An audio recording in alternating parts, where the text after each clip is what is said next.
Hello, you have just connected with Coach Shaniqua of Zuriel Leadership Development LLC. I am the leadership guru. Here at Zuriel Leadership, we focus on individualized leadership that helps you to become very strategic, helps you to operate with emotional intelligence, help you to ensure that you are always moving in a place of diversity and inclusion, and that will give you the ability to operate in the ultimate execution of being a great leader. Here we understand that we are not here to put greatness in you. I believe that greatness is already in you, and we are here just to perfect and shape and to call out those things that are already in its own existence. Here at Zuriel Leadership, we believe in collaborative leadership, recognizing that if we are the most important people in the room, then we already failed. I am glad that you joined me today for this Wednesday's Mythbuster. There are a lot of myths about leadership, a lot of seances and cookie cutter ideas of what leadership is supposed to be. This is what makes leadership so discouraging for those that are coming in at entry levels where you may be managing a fast food operation and not realizing that there's multiple levels to success in that particular arena. You may be operating in, let's just use, for instance, most of the chains that are out there, food chains that have the industry of grocery stores or different things of that nature. You have the ability to move up in multiple levels, but many people stay in those entry levels for 20, 25, 30 years, have already capped out, can't make any more money, and you're in the same position for 15 more years, already capped out, instead of understanding that leadership success, it belongs all to you. I'm a great believer that success can be the enemy to potential. Say to me, Coach Shaniqua, what do you mean? Meaning that sometimes when we operate in the place of success and we believe we arrived, and that's where you see career positions where people are in those positions for 20 years because they never maximize the full potential of everything that they have been created to do. So today I just want to bring with you 3 myths, just 3. 3 myths that will kill. I have a ton of them in regards to leadership with over 21 years of experience for the #1 company on the Forbes Fortune 500 listing. But out of that 3, I want to talk to you about today. So can you do me a quick favor? If you are a leader always takes copious notes. They're an excellent student.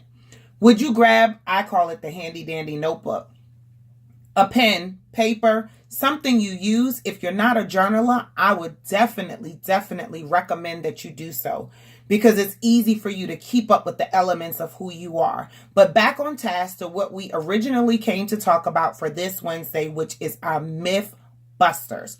So let's start off with the first myth, that people believe that leadership is positional and it's not personal. That's a myth. People don't care about your title as much as they care about what you do. Leadership is a touch sport. People want to recognize that you care about them beyond the scale of their pay. People want to know that you're empathetic to the circumstances and the situations that they may be going through. There are times where there are things that impact them in the workplace that has absolutely nothing to do with the workplace. And at that particular point, let's just be real because we're talking about busting myths.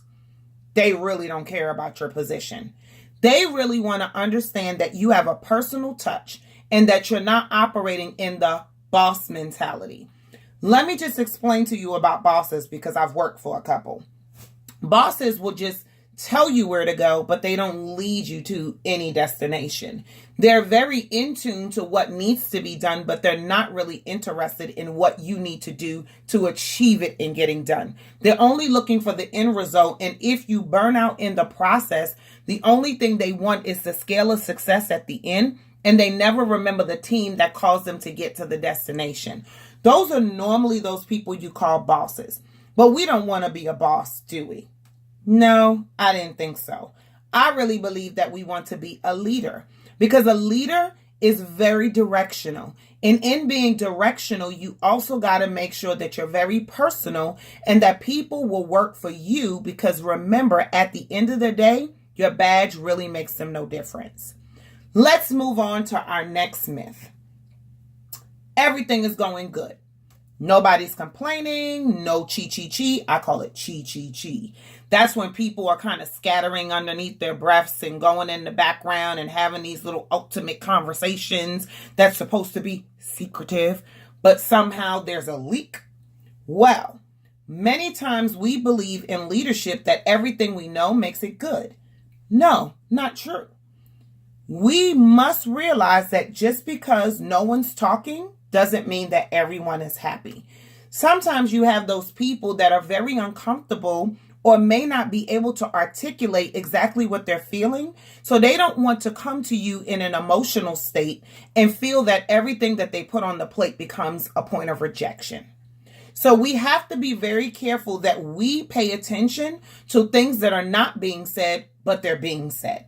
Actions, changes in behavior, demeanor, responses.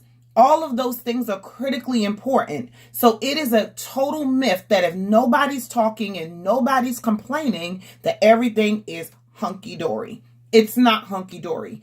That's normally when there's a sign that something is stirring in the pot and you want to catch it before it boils over. Next myth. Being a leader makes me popular.